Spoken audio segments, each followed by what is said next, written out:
Thank you, Michele, and for joining us on this episode of the Artist Materials Advisor. And we're going to be talking about watercolor today. And I want to get some of your impressions about uh, the Rublev watercolors, but in general, your process about watercolors, because I find that I've enjoyed looking at your work, and now I get to meet you virtually at this point in time, but hopefully meet you in person at some point. So thank you. Thank you, George. It's actually a pleasure to meet you. This myth of George, who knows everything about, or a lot about uh, painting best practices in a way. Yeah. The way we should be working with our materials, and also the way we can work better. So definitely, I embraced, Rublev watercolors, which is basically natural pigment.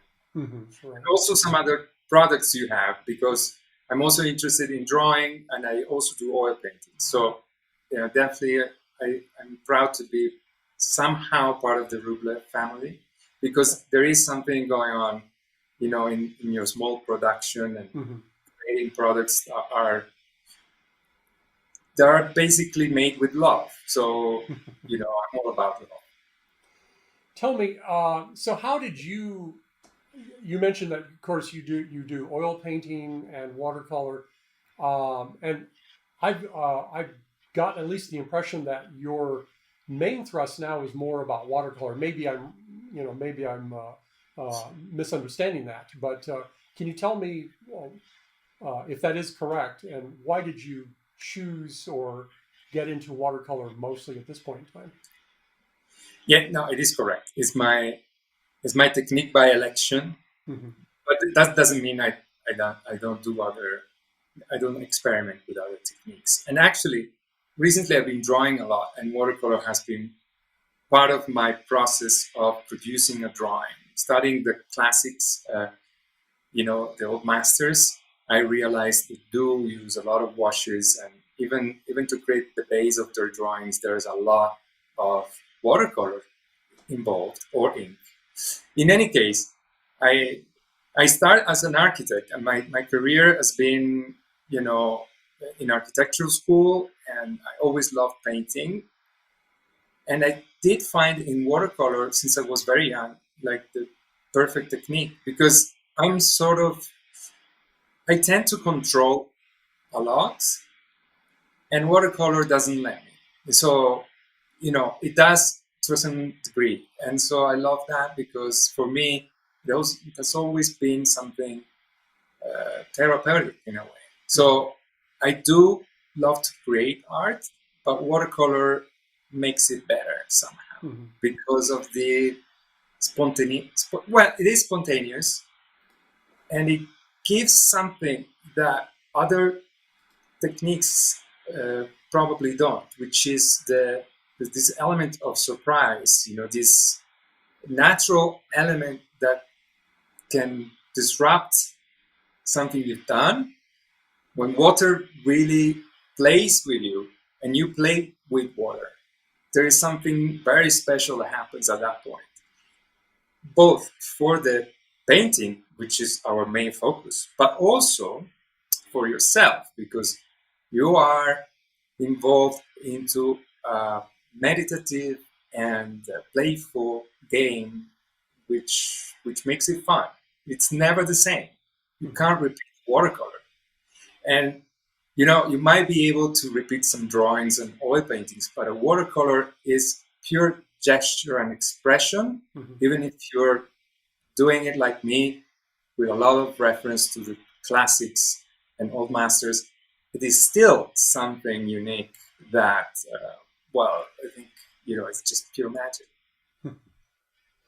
What do you find if we're gonna let's I don't want to necessarily change the subject, but but talking about the Rublev watercolors, now that you've been working with them for a little bit of time now, do you find them different from possibly other watercolors you've used? And I also want to talk to you about you know, I know you're making your own watercolors too, which is fantastic, and I want to talk about that too.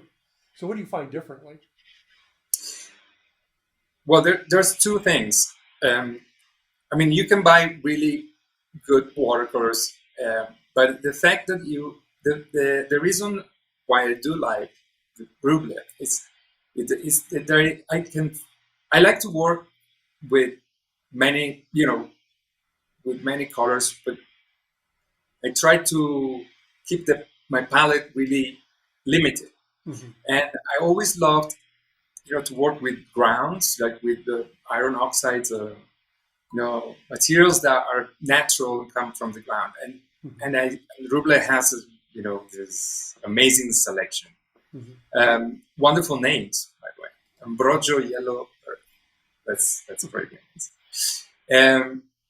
I like to work with the tube, and you know, Rublev comes with tubes that are like 15 millimeters. Yeah. I used to find this, you know, when I was younger, but not anymore. Now, if you want to buy a professional watercolor, it will be 5 millimeters, right? It's insane. I don't like that. Also, I like the way the pigment concentration in the tube is respected, and you know, there's just the binder and the pigment, which I love. And I love also all the products that are related to it. I can make my own paint, as you said before. I have my grinder, I have my kit, which also comes with a wonderful video on how to make your own paint. And I have pigments, you know, by your generous uh, supporting me with lots of different pigments, you know. This is a very expensive pigment, and to be able to create your own colors, I think there are very few companies that do both, create products and also the final product, and but also gives you the tools for you to make your own. You also create, you know, a watercolor medium. You know, you give a lot of freedom to an artist in order to expand and experiment, and it's just easy. You know, it makes it really easy to find everything in the right place. When I do draw, I like to prepare the surface, so I don't make a drawing. I I don't know if I can show you. Can I show? Maybe I'm going against the rules. But this, for example, it's a drawing that has been done with watercolor by Rublev as a base, and then working with chalks, um, you can sort of build up the form, the volume. And I also used some washes in it. So it's not that just my watercolors. I'm glad you like them, but you know, I use watercolors even when I need to transfer something on a Canva or on a panel for an oil painting. I do use watercolor as well. Mm-hmm. I find it like as one of the most versatile and flexible techniques that are out there. Besides, you don't throw away any pigment. You basically always have the possibility to reuse. You know, this looks like a mess, right? But you don't have to clean your palette because you can always use the pigment that is left over. Mm-hmm. There's no problem in it throwing away paint. Every single pigment is reused. What kind of supports do you primarily use? Do you use a variety of supports, and if you use, what's your favorite support? Maybe start with that. Yeah, well, I've been For experimenting. watercolor. Yeah, I've been experimenting. Once with a paper, I don't remember the brand. I think it's from Legion, actually. Mm-hmm.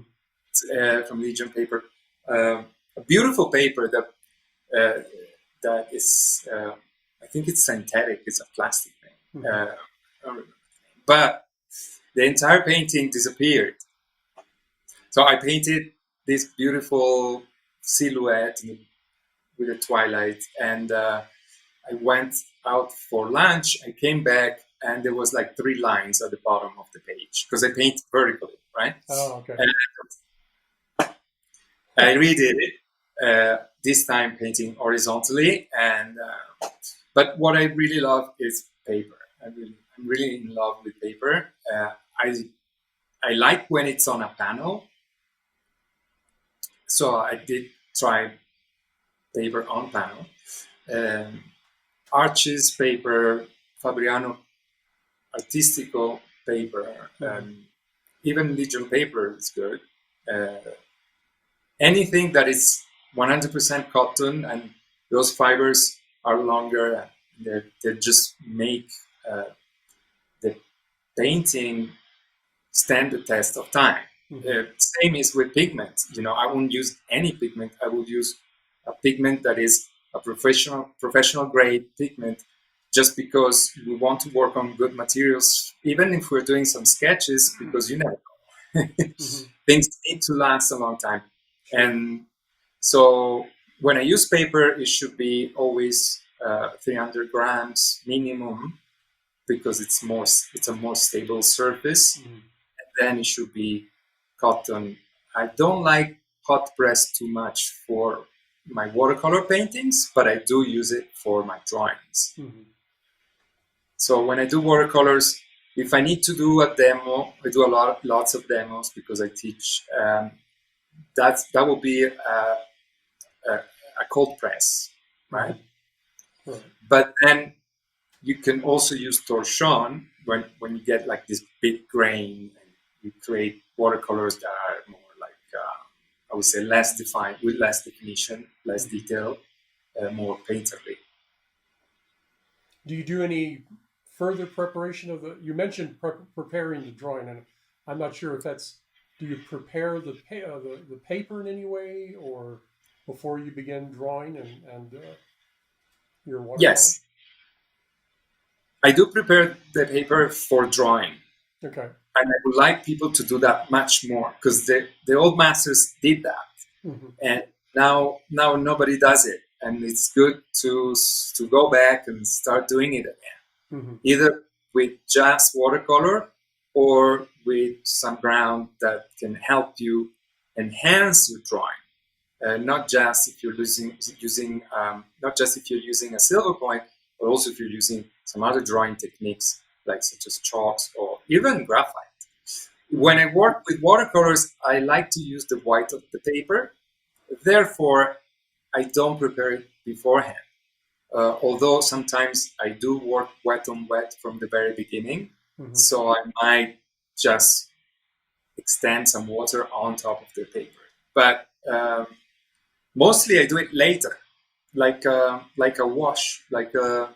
If the watercolor lost its consistency throughout, which means if I don't have a general tone to the watercolor and I want to get a strong atmospheric effect in the final painting, I might actually apply a thin layer of paint on top of a finished watercolor.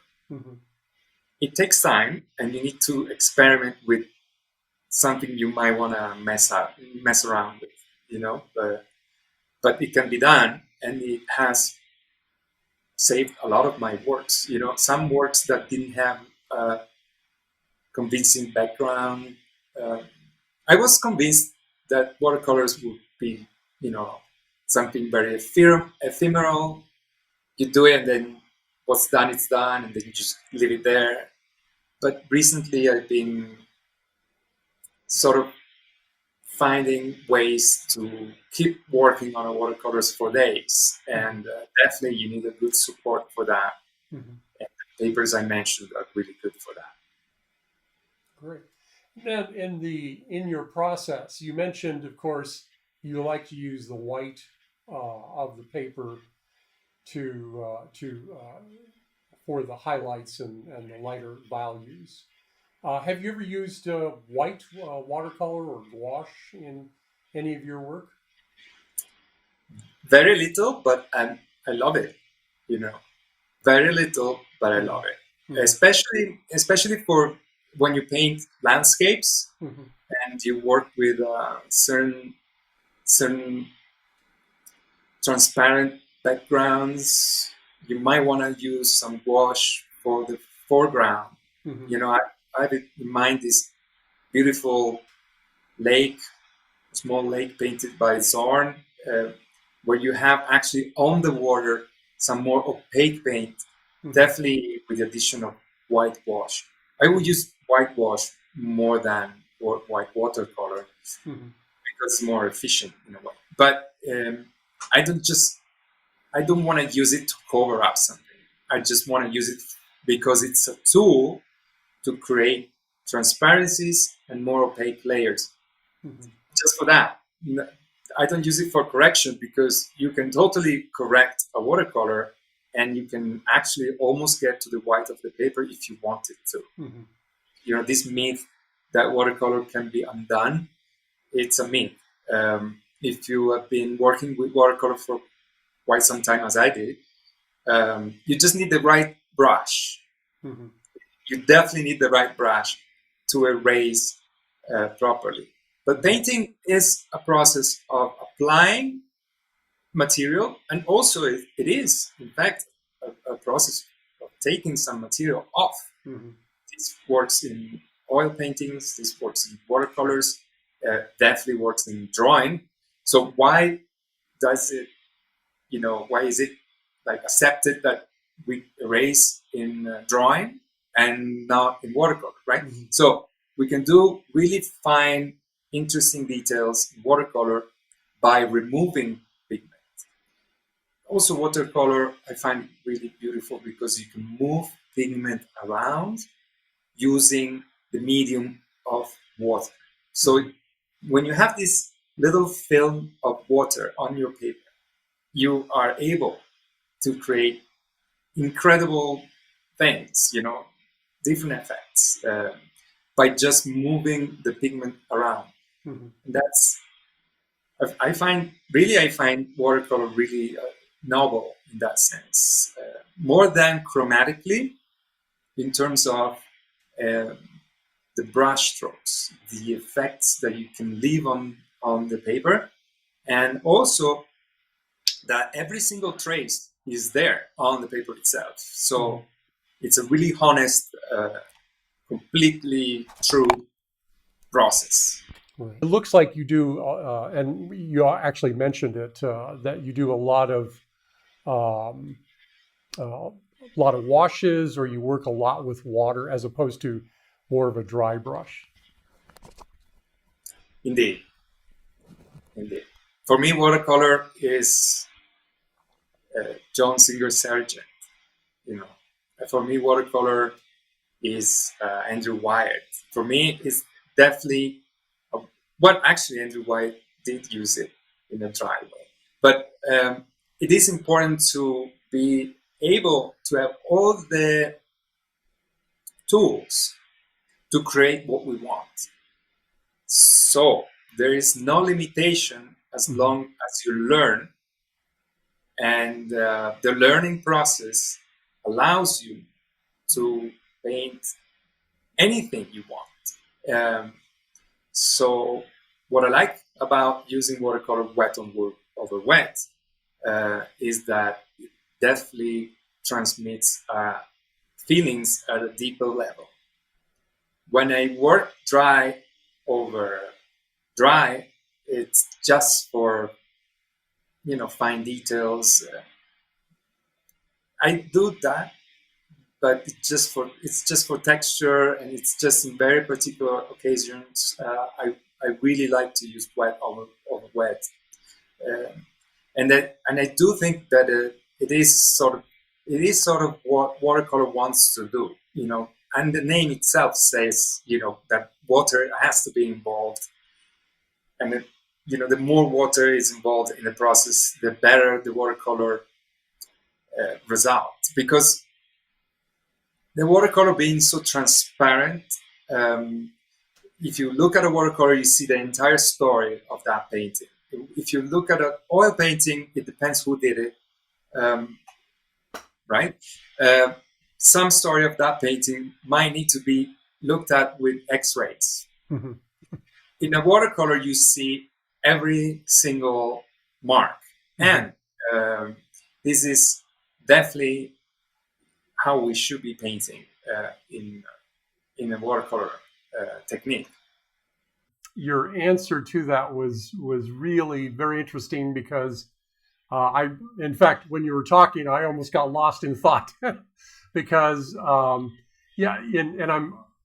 and you mentioned, of course, how in an oil painting you have to look at it in X-ray to see all the marks, and even that it can be covered up quite a bit as we're now beginning to learn from X-rays, and over the years all of these things are moving. They find materials in paint films that they are sure wasn't put there by the original artist, but and I watercolors probably don't undergo that much, I should say, alteration over time, mainly because you're not typically relining a painting, or you're not putting a varnish on, which can do. Actually, varnishes tend to be somewhat destructive to paintings, although the benefit of having a varnish probably outweighs in many cases the potential destruction. But because watercolors are often protected either by not actually viewing the watercolor, they're put in a book, or which is how many watercolors were stored. A lot of people don't understand that too, because they go into museums now and they see watercolors and think, oh, well, watercolors can last a long time. Yes, but many of them were in books or in storage and not generally viewed as they are today in museums, or they're put under glass, which is actually a really excellent way to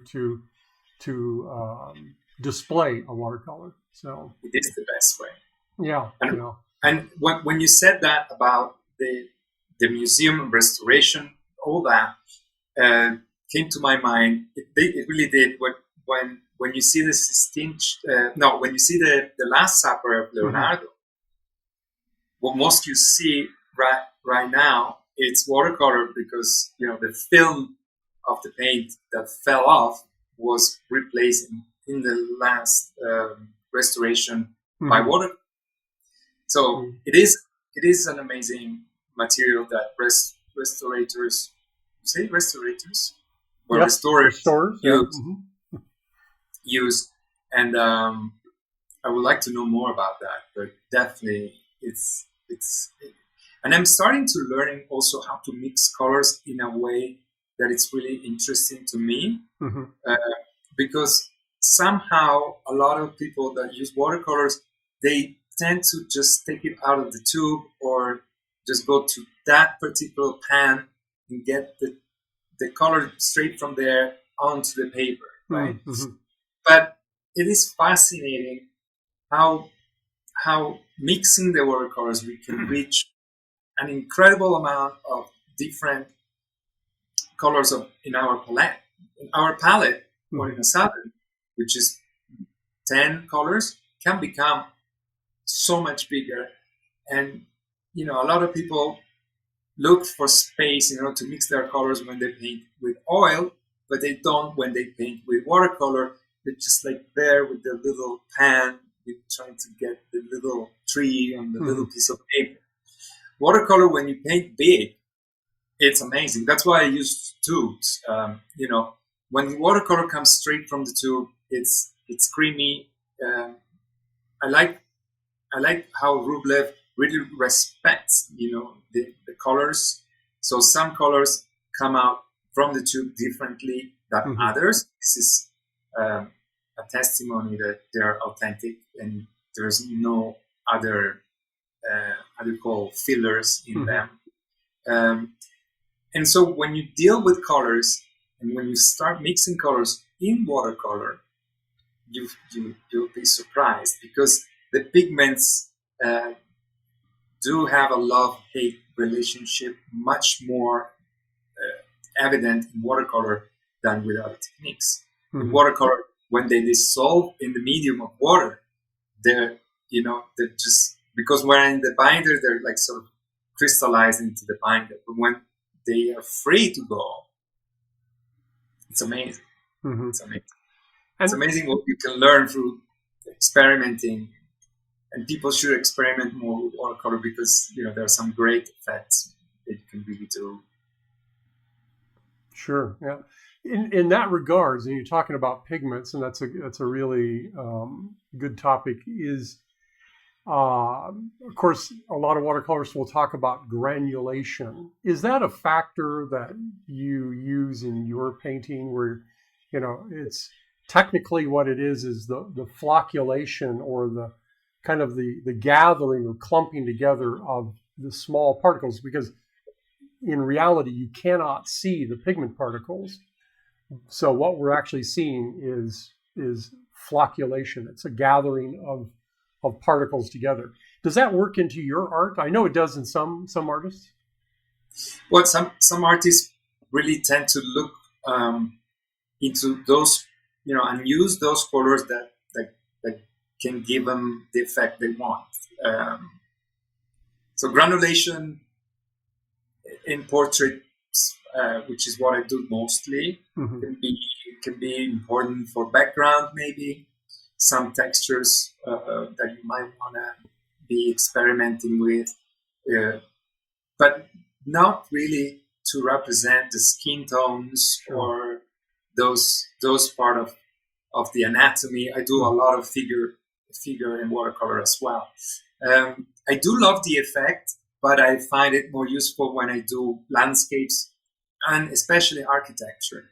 Mm-hmm. I do find it very useful when you do a street view, or maybe paintings at dusk, which is really what we try to do, right, George? I think what we do as painters is to create emotions. And Mm-hmm. If I were an abstract painter, I would definitely play with granulation a lot more. And I like the fact that there is some sort of abstraction in every watercolor, even more so than drawings or oil painting or other techniques. Because really, when you paint with watercolors, the water itself is creating this abstraction. Mm-hmm. And if you are a realist painter, or you're going through all the process of creating volumes, and through these volumes represent reality the way that Renaissance has basically taught us to do, in watercolor, it becomes really an interesting thing, because you are doing a painting with a certain dose of realism, and then the technique itself adds that abstraction, Mm-hmm. which is basically what we do in every technique. We decompose reality to build it again on a bidimensional surface. But with watercolor, that goes to a different level, because you don't have to worry too much. With more water, you create an effect that you weren't even aware of. Mm-hmm. Right. Right? Yeah. And it's so simple. It's so simple because you don't have to think about a formula so that your paint becomes more diluted Mm-hmm. or watery. The word itself says it. Water Mm-hmm. does it. Mm-hmm. Are there any other observations that you've made about, let's say, the different pigments in watercolors? Because, of course, each pigment will have a different behavior. Some notice maybe a blossoming effect, where the pigment spreads out into the water more so, perhaps, than other pigments. True. Not just that, but also there is a combination that works, and other combinations when you mix your colors that don't. Mm-hmm. And so color theory has been taught in many different techniques, but in watercolor there are very few teachers or artists that are involved into that very much. So I've been doing some research, and my palette which is actually available on your page, is definitely, actually that's sort of a limited version of it. Has definitely a lot to do with how pigment reacts with the other. And I do love in the reds. I definitely love alizarin crimson, Mm-hmm. and that, although it's sort of volatile in a way, I can mix with my ochres, and it does a really good job, like tending towards a vermilion in a way, you know. So I can mix it with blue. I think alizarin crimson is one of those colors that every watercolor painter should have, because when you mix it with blues, even cerulean blue, if you wanted to, or cobalt blue, you get these wonderful deep purples, and then when you use it straight, it's a beautiful color, we know it. And then when we mix it with yellows or ochres in general, it just goes towards a deep orange. Mm-hmm. You know, I really love it. Also mixing alizarin with burnt sienna, it's something I really like. Hmm. I'm just translating your names into like the common names. Thanks. Is there what challenges what challenges would an artist, not necessarily a new artist, but an artist trying to approach watercolors, that you would maybe advise or assist them in trying to get a handle on this art? George, this is a wonderful question, and this also doesn't only apply to new artists that want to approach this technique. It also applies to those that have tried it and failed in their opinion. A lot of it has to do with your way of the way you intend the process, the way you live the process. Mm-hmm. So you need to enjoy the process, and you don't have to add pressure yourself on the final result. So the best way to approach watercolor is to have fun with it. If you don't have fun with it, the result will suffer from it. It's watercolor is a transparent technique. The process is also very transparent as well. So if your process has been painful, the watercolor is gonna be just like that, painful to look at, right? So if your process has been an emotional journey, enjoyable, with some difficulties, that's definitely the case. It happens to me, I've been painting for 30 years in watercolors. But if it's a positive experience, then the watercolor outcome, it's always good. It's always good. And every single time I made a bad watercolor was because I was stressed out, because I was too tense, because it was a commission and I needed to, I always moved a little late to finish my commissions, and I put too much pressure on myself.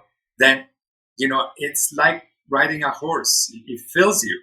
If you're afraid, you're on the ground right away.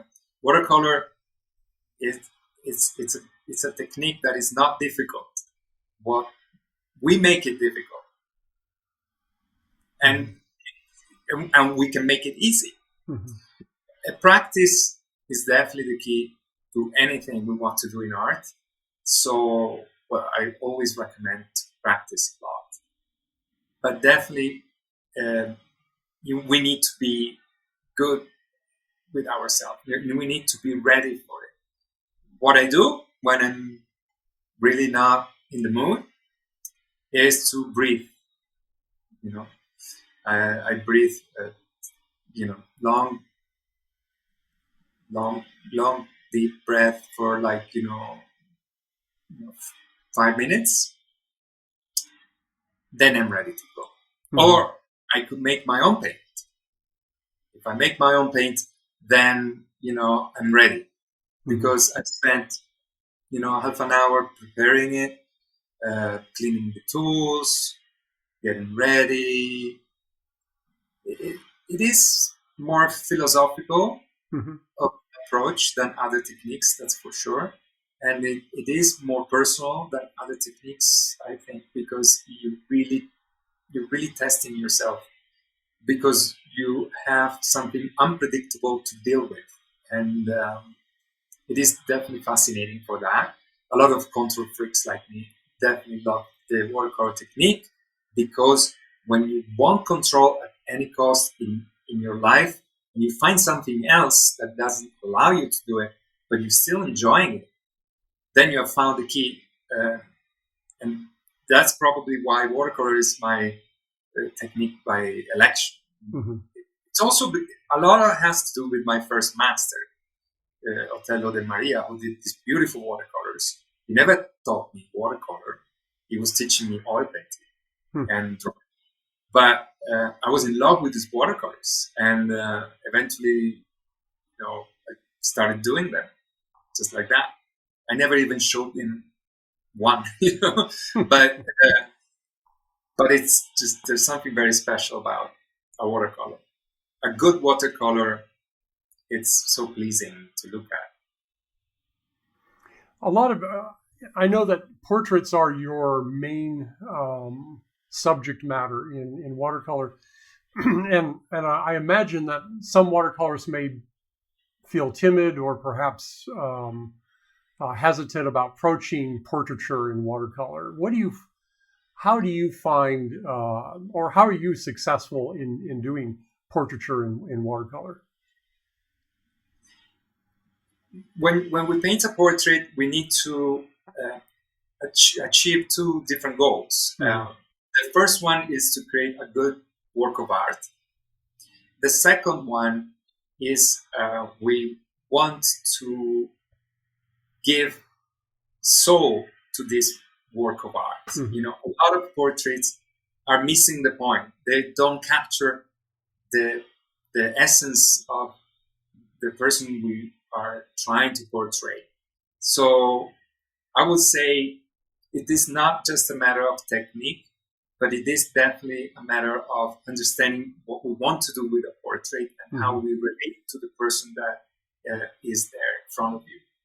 I highly recommend to do portraits from life, because when we work with pictures, we just don't, it's impossible to capture the personality of a subject.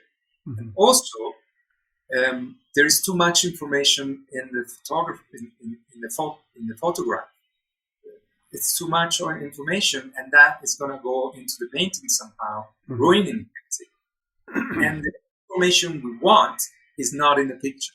So definitely work from life. I always do that.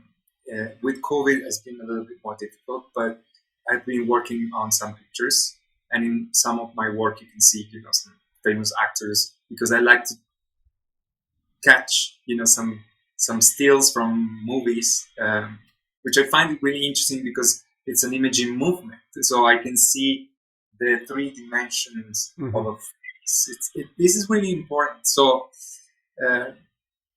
for the technique itself, I would recommend for watercolor to start with something else. Maybe stay in the figurative figure in watercolor. It's beautiful and it's fast and it's so much fun. You're in front of a model and you can actually get most of the gesture in the first 3 minutes. It's pretty amazing. Something that the graphite, you're very frustrated when you have short poses because you don't get to it. With watercolor, you're already rendering, you're already creating tonal values immediately. So it's really good for figurative. And when you step up to portraiture in watercolor, George, I think it's the most difficult thing you can do in painting, in art, is to do a portrait in watercolor. That's why I teach that, because I think a good teacher can really help getting to a good level almost right away. And then it's a lot of practice, because portraiture, it's really the most difficult thing to do. And I would say also painting trees is very difficult, right? Like painting trees is so difficult. Painting and drawing trees is even more difficult. Mm-hmm. Anyway, anything can be difficult. If you were to start on portraiture with watercolor, I would say start with overall, which is this oval of the head, Mm-hmm. and try monochromatic first. Do just one color, possibly a dark pigment, so that you can have a value that a certain extension values. Values of watercolor are different than values that, let's say, in oil paint, because it's more limited. You don't get that dark, but you can get really dark with watercolor, mixing certain colors. You can get really, really dark. I really like that. Mm-hmm. And also, if you do start with these oval shapes, or the sphere, which is really good, you're starting to render three-dimensionally on paper something that you see. You're almost there. A lot of portraits become like really flat. The mouth is flat, like it's stuck on top of it. The nose doesn't have any three-dimensional representation. It's just like a little shadow at the bottom. The nostrils are like the darkest holes. And Leonardo wasn't even almost showing that, right? You need to study the classics, to do portraits properly, because transitions are really important.